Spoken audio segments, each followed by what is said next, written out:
Welcome. I hope you all are doing well. Today, we bring you a fascinating and mind-blowing story. This is not just a tale but a reality that will make you think deeply.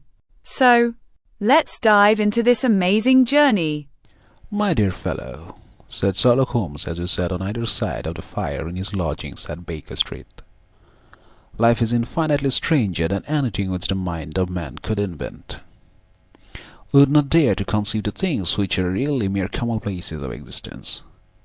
If we could fly out of that window hand in hand, hover over this great city, gently remove the ropes, and peep in at the queer things which are going on, the strange coincidences, the plannings, the cross-purposes, the wonderful chains of events, working through generations, and leading to the most outrageous results, it would make all fiction with its conventionalities and forced conclusions most stale and unprofitable."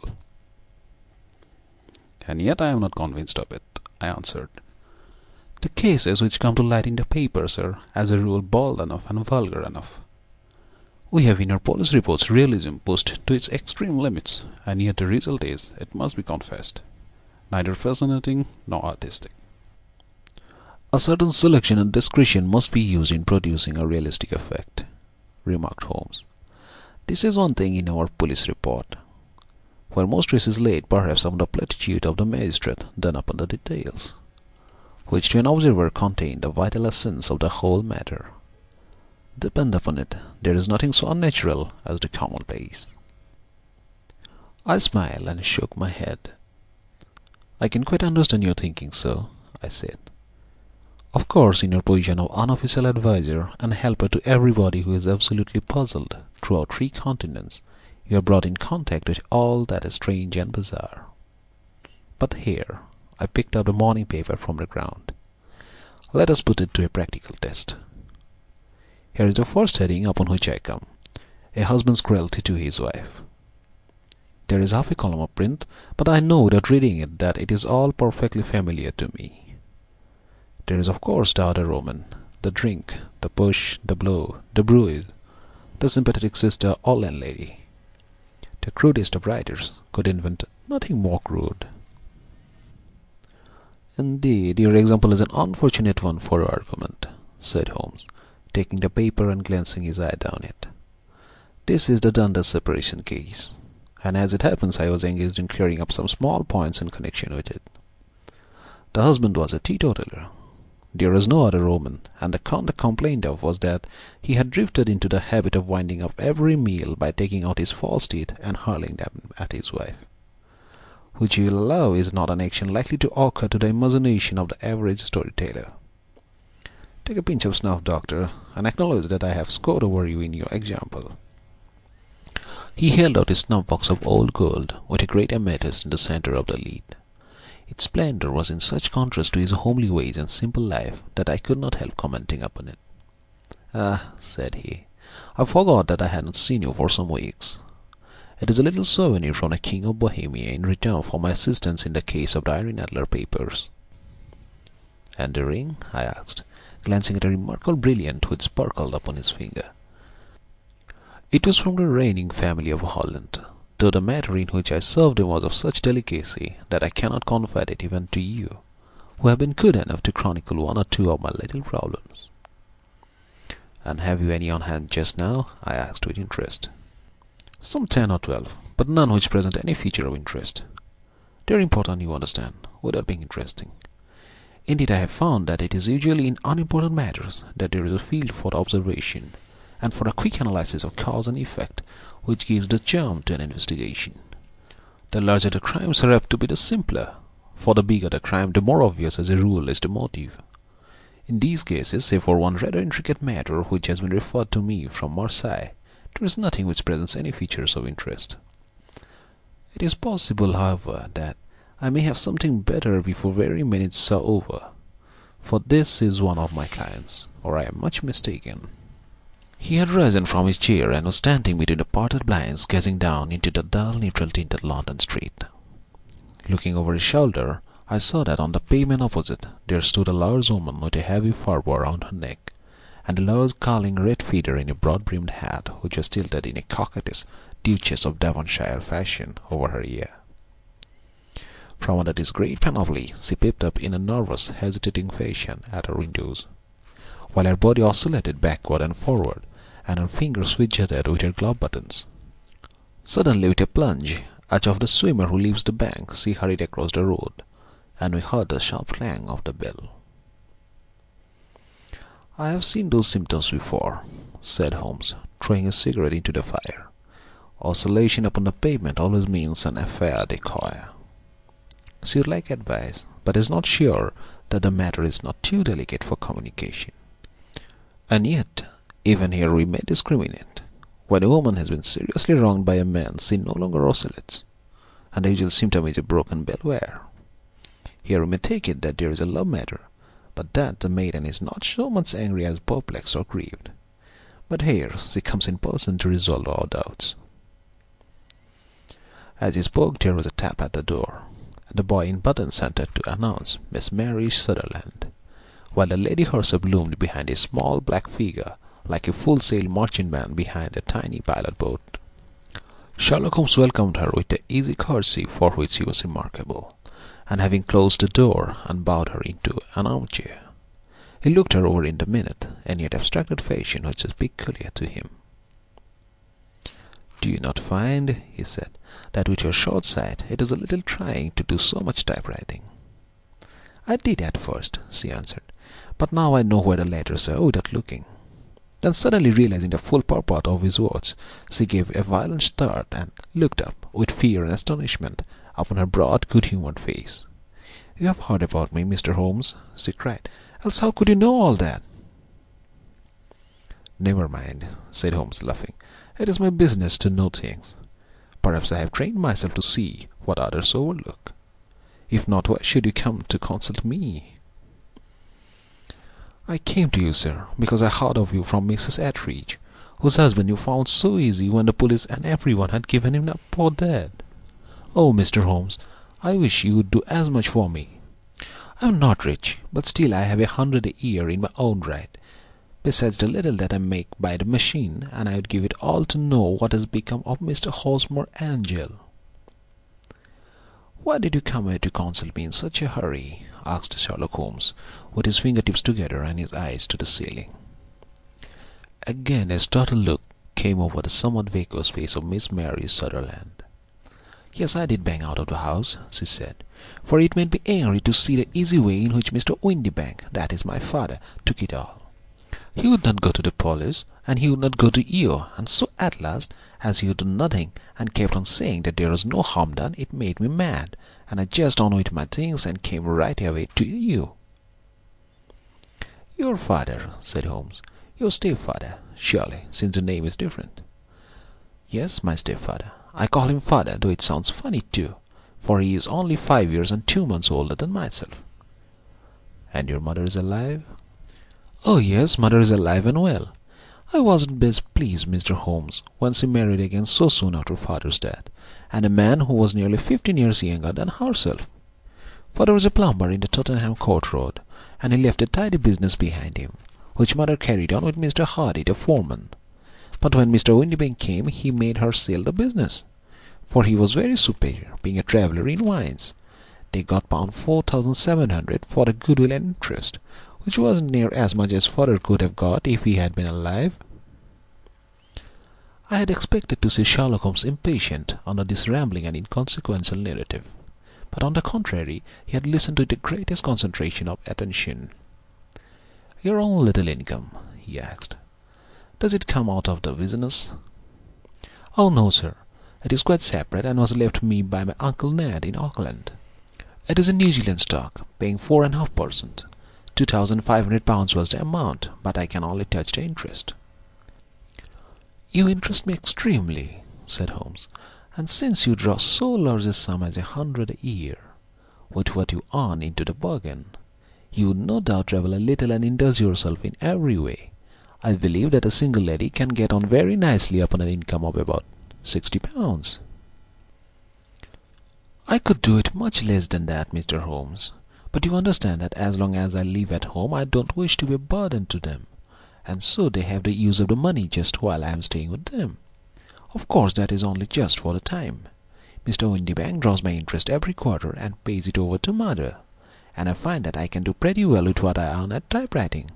It brings me 2 pence a sheet, and I can often do from 15 to 20 sheets in a day." "You have made your position very clear to me," said Holmes. "This is my friend Dr. Watson, before whom you can speak as freely as before myself. Kindly tell us now all about your connection with Mr. Hosmer Angel." A flush stole over Miss Sutherland's face, and she picked nervously at the fringe of her jacket. "I met him first at the gasfitters' ball," she said.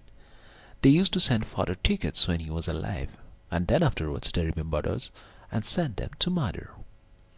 Mr. Windybank did not wish us to go. He never did wish us to go anywhere. He would get quite mad if I wanted so much as to join a Sunday school treat. But this time I was set on going, and I would go, for what right had he to prevent? He said the folk were not fit for us to know, when all father's friends were to be there. And he said that I had nothing fit to wear, when I had my purple plus that I had never so much as taken out of the drawer. At last, when nothing else would do, he went off to France upon the business of the farm.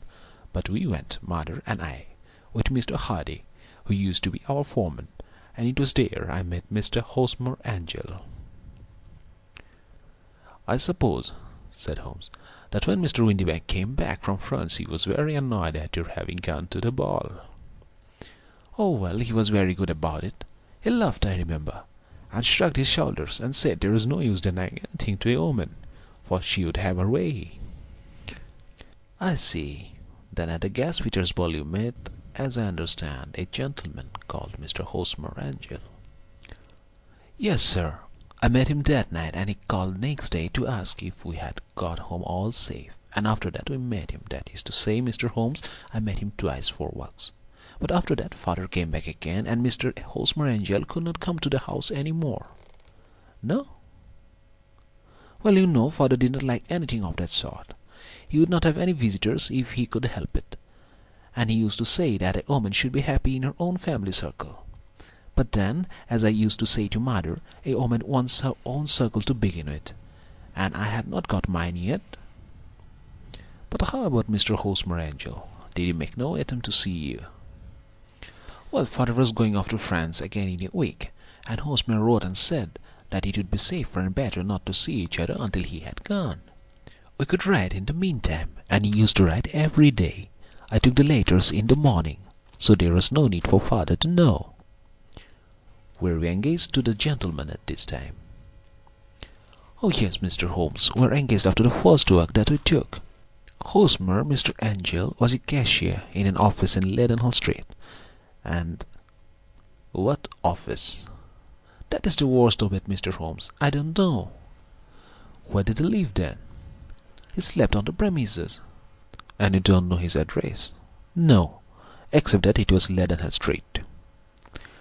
"Where did you address your letters then?" "To the Leadenhall Street post office, to be left till called for. He said that if they were sent to the office he would be chaffed by all the other clerks about having letters from a lady. So I offered to typewrite them like he did his, but he wouldn't have that, for he said that when I wrote them they seemed to come from me, but when they were typewritten he always felt that the machine had come between us. That will just show you how fond he was of me, Mr. Holmes, and the little things that he would think of." "It was most suggestive," said Holmes. "It has long been an axiom of mine that the little things are infinitely the most important. Can you remember any other little things about Mr. Hosmer Angel?" "He was a very shy man, Mr. Holmes. He would rather walk with me in the evening than in the daylight, for he said that he hated to be conspicuous. Very retiring and gentlemanly he was. Even his voice was gentle. He had quinsy and swollen glands when he was young, he told me, and it had left him with a weak throat and a hesitating, whispering fashion of speech. He was always well dressed, very neat and plain, but his eyes were weak, just as mine are, and he wore tinted glasses against the glare." "Well, and what happened when Mr. Windybank, your stepfather, returned to France?" "Mr. Hosmer Angel came to the house again and proposed that we should marry before father came back. He was in dreadful earnest, and made me swear with my hands on the testament, that whatever happened I'd always be true to him. Mother said he was quite right to make me swear, and that it was a sign of his passion. Mother was all in his favor from the first, and was even fonder of him than I was. Then when they talked of marrying within the week, I began to ask about father. But they both said never to mind about father, but just to tell him afterwards. And Mother said she would make it all right with him. I didn't quite like that, Mr. Holmes. It seemed funny that I should ask his leave, as he was only a few years older than me, but I didn't want to do anything on the sly. So I wrote to father at Bordeaux, where the company had its branch offices. But the letter came back to me on the very morning of the wedding. It missed him then. Yes, sir, for I had started to England just before it arrived. That was unfortunate. Your reading was arranged then for the Friday. Was it to be in church? Yes, sir, but very quietly. It was to be at St. Saviour's, near King's Cross, and we were to have breakfast afterwards at St. Pancras Hotel. Hosmer came for us in a hansom, but as there were two of us, he put us both into it and stepped himself into a four-wheeler, which happened to be the only other cab in the street. We got to the chairs first, and when the four-wheeler drove up, we waited for him to step out, but he never did, and when the cabman got down from the box and looked, there was no one there. The cabman said he could not imagine what had become of him, for he had seen him get in with his own eyes. That was last Friday, Mr. Holmes, and I have never seen or heard anything since then to throw any light upon what had become of him. It seems to me that you have been very shamefully treated, said Holmes. Oh, no, sir, he was too good and kind to leave me so. Why, all the morning he was saying to me that whatever happened I was to be true, and that if something quite unforeseen occurred to separate us, I was always to remember that I was pledged to him, and that he would claim his place sooner or later. It seems strange talk for a wedding morning, but what has happened since gives a meaning to it. Most certainly it does. Your opinion is then that some unforeseen catastrophe has occurred to him. Yes, sir, I believe that he foresaw some danger, or else he would not have talked so. And then I think that what he foresaw had happened. But you have no notion as to what it could have been. None. One more question. How did your mother take the matter? She was angry, and said that I was never to speak of the matter again. And your father? Did you tell him? Yes, and he seemed to think with me that something had happened, and that I should hear of Hosmer again. As he said, what interest could anyone have in bringing me to the doors of the church, and then leaving me? Now, if he had borrowed my money, or if he had married me and got my money settled on him, there might be some reason. But Hosmer was very independent about money, and never would look at a shilling of mine. And yet, what could have happened? And why could he not write? Oh, it drives me half mad to think of it, and I can't sleep a wink at night. She pulled a little handkerchief out of her muff and began to sob heavily into it. I shall glance into the case for you, said Holmes, rising, and I have no doubt that we shall reach some definite result. Let the weight of the matter rest upon me now, and do not let your mind dwell upon it further. Above all, try to let Mr. Hosmer Angel vanish from your memory, as he has done from your life. And you don't think I'll see him again? I fear not. Then what has happened to him? You will leave that question in my hands. I should like an accurate description of him and any letters of his which you can spare. I advertised for him in last Saturday's Chronicle, said she. Here is the slip, and here are 4 letters from him. Thank you. And your address? Number 31 Lion Place, Camberwell. Mr. Angel's address you never had, I understand. Where is your father's place of business? He travels for Westhouse and Marbank, the great claret importers of Fenchurch Street. Thank you. You have made your statement very clearly. You will leave the papers here, and remember the advice which I have given you. Let the whole incident be a sealed book, and do not allow it to affect your life. You are very kind, Mr. Holmes, but I cannot do that. I shall be true to Hosmer. He shall find me ready when he comes back. For all the preposterous hat and the vacuous face, there was something noble in the simple fate of our visitor which compelled our respect. She laid her little bundle of papers upon the table, and went her way, with a promise to come again whenever she might be summoned. Sherlock Holmes sat silent for a few minutes with his fingertips still pressed together, his legs stretched out in front of him and his gaze directed upward to the ceiling. Then he took down from the rack the old and the oily clay pipe which was to him as a counsellor, and having lit it, he leaned back in his chair, with the thick blue cloud wreaths spinning up from him and a look of infinite languor in his face. "Quite an interesting study, that maiden," he observed. "I found her more interesting than her little problem, which by the way is rather a trite one. You will find parallel cases if you consult my index. In Andover in '77, and there was something of the sort at The Hague last year. Old as is the idea, however, there were one or two details which were new to me, but the maiden herself was most instructive. We appeared to read a good deal upon her which was quite invisible to me," I remarked. "Not invisible, but unnoticed, Watson. You did not know where to look, and so you missed all that was important. I can never bring you to realize the importance of sleeves, the suggestiveness of thumbnails, or the great issues that may hang from a bootlace. Now, what did you gather from that woman's appearance? Describe it." "Well, she had a slate-coloured, broad-brimmed straw hat, with a feather of brickish red. Her jacket was black, with black beads sewn upon it, and a fringe of little black jet ornaments. Her dress was brown, rather darker than coffee colour, with a little purple plush at the neck and sleeves.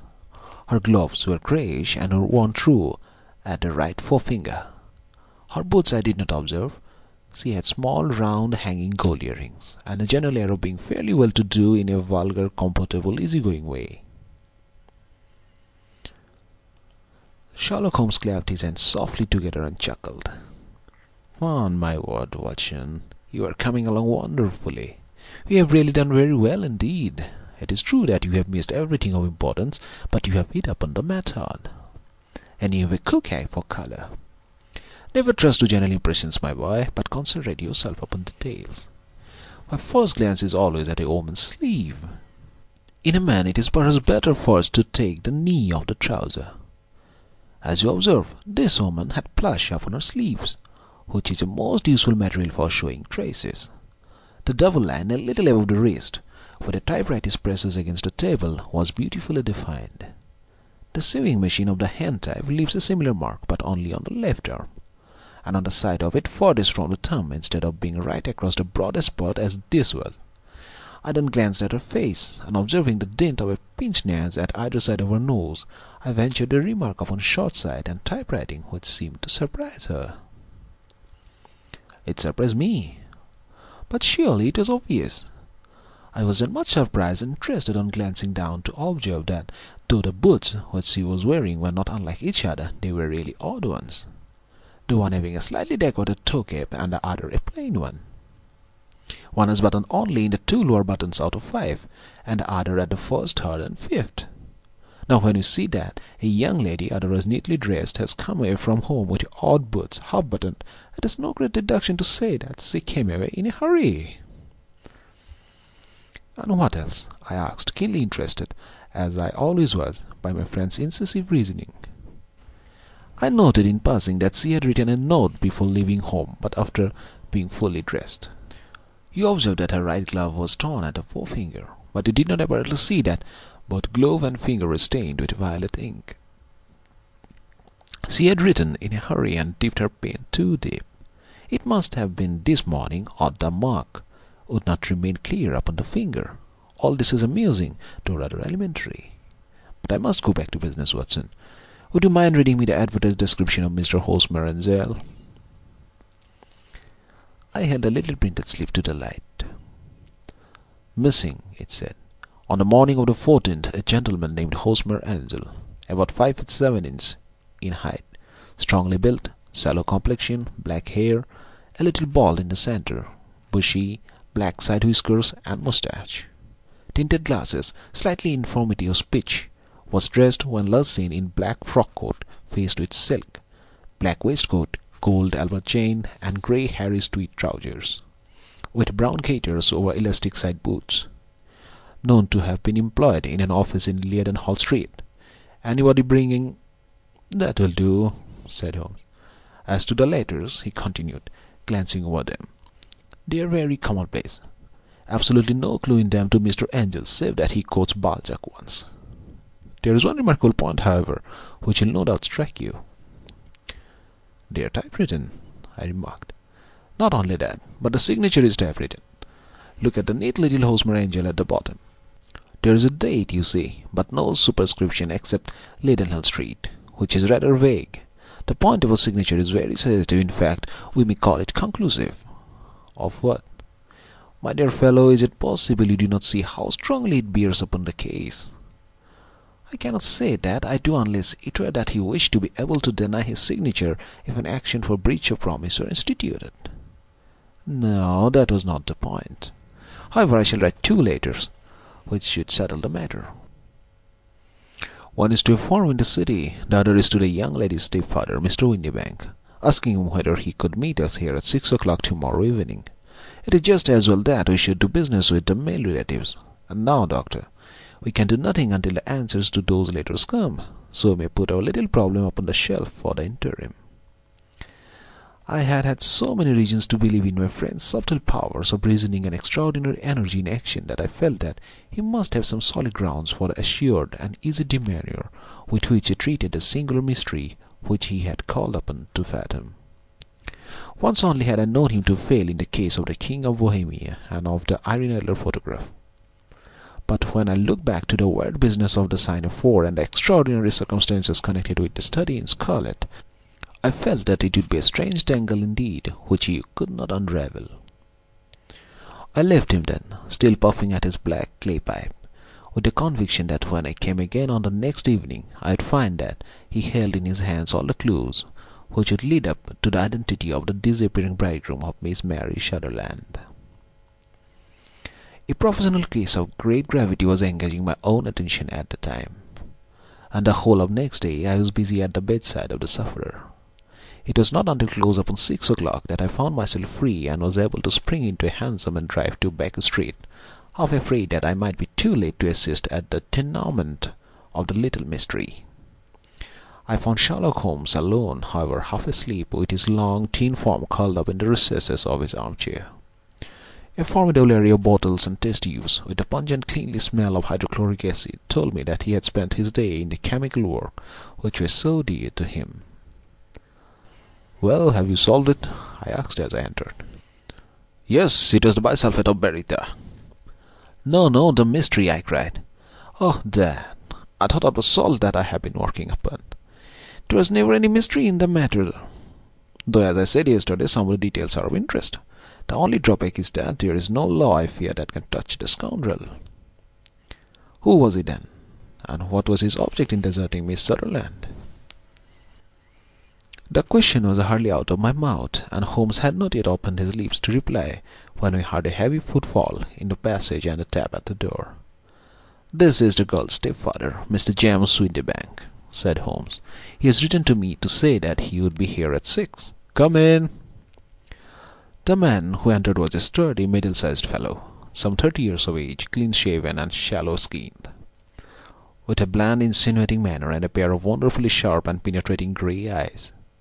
He shot a questioning glance at each of us, placed his shiny top hat upon the sideboard, and with a slight bow settled down into the nearest chair. "Good evening, Mr. James Windybank," said Holmes. "I think that this typewritten letter is from you, in which you made an appointment with me for 6 o'clock. "Yes, sir. I am afraid that I am a little late, but I am not quite my own master, you know. I am sorry that Miss Sutherland has troubled you about this little matter, for I think it is far better not to wash linen of that sort in public. It was quite against my wishes that she came, but she is a very excitable, impulsive girl, as you may have noticed, and she is not easily controlled when she has made up her mind on a point. Of course, I don't mind you so much, as you are not connected with the official police, but it is not pleasant to have a family misfortune like this noised abroad. Besides, it's a useless expense, for how could you possibly find this Hosmer Angel? On the contrary, said Holmes quietly, I have every reason to believe that I will succeed in discovering Mr. Hosmer Angel. Mr. Windibank gave a violent start and dropped his gloves. I am delighted to hear it, he said. It is a curious thing, remarked Holmes, that a typewriter has really quite as much individuality as a man's handwriting. Unless they are quite new, no two of them write exactly alike. Some letters got more worn than others, and some were only on one side. Now you remark in this note of yours, Mr. Windibank, that in every case there is some little slurring over the E and a slight defect in the tail of the R. There are 14 other characteristics, but those are the more obvious. We do all our correspondence with this machine at the office, and no doubt it is a little worn. Our visitor answered, glancing keenly at Holmes with his bright little eyes. And now I'll show you what is really a very interesting study, Mr. Windibank, Holmes continued. I think of writing another little monograph some of these days on a typewriter and its relation to crime. It is a subject to which I have devoted some little attention. I have here 4 letters which purport to come from the missing man. They are all typewritten. In each case, not only are the E's slurred and the R's tailless, but you will observe, if you care to use my magnifying lens, that the 14 other characteristics to which I have alluded are there as well. Mr. Windibank sprang out of his chair and picked up his hat. I cannot waste time over this sort of fantastic talk, Mr. Holmes, he said. If you can catch the man, catch him, and let me know when you have done it. Certainly, said Holmes, stepping over and turning the key in the door. I'll let you know then that I have caught him. What? Where? Shouted Mr. Windibank, turning white to his lips and glancing about him like a rat in a trap. Oh, it won't do, really it won't, said Holmes suavely. There is no possible getting out of it, Mr. Windibank. It is quite too transparent. And it was a very bad compliment when you said that it was impossible for me to solve so simple a question. That is right. Sit down and let us talk it over. Our visitor collapsed into a chair, with a ghastly face and a glitter of moisture on his brow. It isn't actionable, he stammered. I am very much afraid that it is not. But between ourselves, Windibank, it was as cruel and selfish and heartless as a trick in a petty way as ever came before me. Now let me just run over the course of the events, and you will contradict me if I go wrong. The man sat huddled up in his chair, with his head sunk up on his breast, like one who is utterly crushed. Holmes stuck his feet up on the corner of the mantelpiece, and leaning back with his hands in his pockets began talking, rather to himself as it seemed, than to us. The man married a woman very much older than himself for her money, said he, and he enjoyed the use of the money of the daughter as long as she lived with them. It was a considerable sum for people in their position, and the loss of it would have made a serious difference. It was worth an effort to preserve it. The daughter was of a good, amiable disposition, but affectionate and warm-hearted in her ways, so that it was evident that, with her fair personal advantages and a little income, she would not be allowed to remain single long. Now her marriage would mean, of course, the loss of 100 a year. So what does a stepfather do to prevent it? He takes the obvious course of keeping her at home and forbidding her to seek the company of people of her own age. But soon he found that would not answer forever. She became restive, insisted upon her rights, and finally announced her positive intention of going to a certain ball. What does her clever stepfather do then? He conceives an idea more creditable to his head than to his heart. With the connivance and assistance of his wife, he disguised himself, covered those keen eyes with tinted glasses, masked his face with moustache and a pair of bushy whiskers, sunk that clear voice into an insinuating whisper, and doubly secure an account of the girl's short side, he appears as Mr. Hosmer Angel, and keeps off other lovers by making love himself. It was only a joke at first, groaned our visitor. We never thought that she would have been so carried away. Very likely not. However that may be, the young lady was very decidedly carried away, and having quite made up her mind that her stepfather was in France, the suspicion of treachery never for an instant entered her mind. She was flattered by the gentleman's attentions, and the effect was increased by the loudly expressed admiration of her mother. Then Mr. Angel began to call, for it was obvious that the matter should be pushed as far as it would go if a real effect were to be produced. There were meetings, and an engagement which would finally secure the girl's affections from turning towards anyone else. But the deception could not be kept up forever. These pretended journeys to France were rather cumbrous. The thing to do was clearly to bring the business to an end in such a dramatic manner that it would leave a permanent impression upon the young lady's mind, and prevent her from looking upon any other suitor for some time to come. Hence those vows of fidelity exacted upon as testament, and hence also the allusions to a possibility of something happening on the very morning of the wedding. James Windibank wished Miss Sutherland to be so bound to Hosmer Angel and so uncertain as to his fate that for 10 years to come, at any rate, she would not listen to another man. As far as the church door he brought her, and then as he could go no further, he conveniently vanished away by the old trick of stepping in at one door of a four-wheeler and out at the other. I think that was the chain of events, Mr. Windibank. Our visitor had recovered something of his assurance while Holmes had been talking, and he rose from his chair now with a cold sneer upon his pale face. "It may be so, or it may be not, Mr. Holmes," said he. "But if you are so very sharp, you ought to be sharp enough to know that it is you who are breaking the law now, and not me. I have done nothing actionable from the first, but as long as you keep that door locked, you lay yourself open to an action for assault and illegal constraint." "The law cannot, as you say, touch you," said Holmes, unlocking and throwing open the door. "Yet there never was a man who deserved punishment more. If the young lady has a brother or a friend, he ought to lay a whip across your shoulders, by Jove," he continued, flushing up at the sight of the bitter sneer upon the man's face. "It is not part of my duties to my client, but here is a hunting crop handy, and I think I shall just treat myself to—" He took 2 swift steps to the whip, but before he could grasp it, there was a wild clatter of steps upon the stairs. The heavy hall door banged, and from the window you could see Mr. James Windibank running at the top of his speed down the road. "There is a cold-blooded scoundrel," said Holmes, laughing, as he threw himself down into his chair once more. "That fellow will rise from crime to crime until he does something very bad and ends up on the gallows. The case has in some respects been not entirely devoid of interest." "I cannot now entirely see all the steps of your reasoning," I remarked. "Well, of course, it was obvious from the first that this Mr. Hosmer Angel must have some strong object for his curious conduct, and it was equally clear that the only man who really profited by the incident, as far as we could see, was the stepfather. Then the fact that the 2 men were never together, but that the one always appeared when the other was away, was suggestive. So were the tinted spectacles and the curious voice, which both hinted at a disguise, as did the bushy whiskers.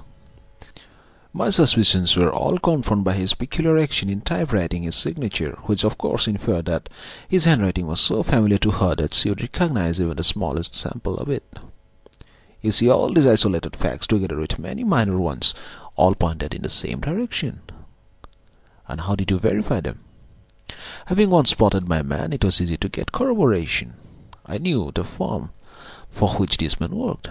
Having taken the printed description, I eliminated everything from it which could be the result of a disguise, the whiskers, the glasses, the voice, and I sent it to the firm, with a request that they would inform me whether it answered to the description of any of the travellers. I had already noticed the peculiarities of the typewriter, and I wrote to the man himself at his business address, asking him if he could come here. As I expected, his reply was typewritten, and revealed the same trivial but characteristic defects. The same post brought me a letter from Westhouse and Marbank of Fancher Street to say that the description tallied in every respect with that of their employee, James Windibank. Voila too! And Miss Sutherland? If I tell her, she will not believe me. You may remember the old person saying, there is danger for him who taketh the tiger cub, and danger also for whoso snatches a delusion from a woman. There is as much sense in Hafiz as in Horace, and as much knowledge of the world. End of A Case of Identity. This was today's story. I hope you liked it. If this story touched your heart, be sure to share it with others. We look forward to your valuable feedback. Until then, take care and keep us in your prayers. Goodbye.